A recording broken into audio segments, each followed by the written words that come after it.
बाईच्या दिवसाची सुरुवात काही ना काही कामापासूनच होत असते. इथे माझ्या दिवसाची सुरुवात झालेली आहे. थोडे बहुत कामं आवरून आहे ना, भूक लागलेली होती मस्त. आता चहा आणि नाश्ता असं काही करणार आहे. तर इथे नाश्त्यामध्ये पोहे बनवलेले. तर मस्त इथं पोहे गरमागरम खाल्ले आणि त्यानंतर स्वयंपाक करायचा होता. परवाच्या दिवशी मी मटकी भिजवली होती आणि काल दिवसभर एक रात्र आणि एक दिवस असं छान मोड आलेले आहेत मटकीला. थंडीमध्ये ना मटकीला मोड जास्त येत नाही. तर त्यासाठी काय करायचं, एखाद्या गरम ठिकाणी ठेवायचं किंवा कुकर रिकामा असतं. कुकरमध्ये जो डबा ठेवायचा आणि डब्यामध्ये ते सुती कापडामध्ये बांधून ठेवलं तरीही चालतं. मी तसं करत नाही. मी डबल त्याच्यावर झाकण ठेवते, वाटी ठेवली, त्यावर ताट ठेवलं.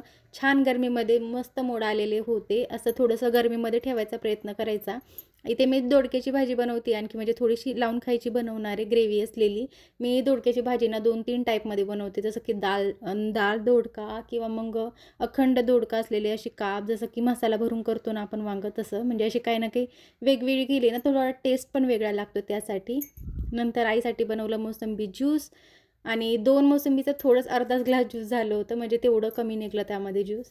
असो आणि आता मी ना ड्रेस अल्टर करते. ह्याचा मुहूर्त 2 महिन्यानंतर लागला. मी एवढा आळशीपणा करते ना मशीनवर बसण्यासाठी की काय आणि आज आहे ना पॅकेटमधलंच दूध वापरावं लागलं, कारण की ह्यांनी नव्हते तर दूध डेअरीमधून आणायला दूध काही मिळलं नाही, म्हणजे जमलं नाही. आता मी बनवते करड्याची भाजी आणि भाकरी. बेस्ट ऑप्शन असतं. आम्हाला खूप आवडते. एक तर हरभऱ्याची भाजी आणि करड्याची भाजी भाकरीसोबत. चला भेटूया नेक्स्ट व्लॉगमध्ये. बाय.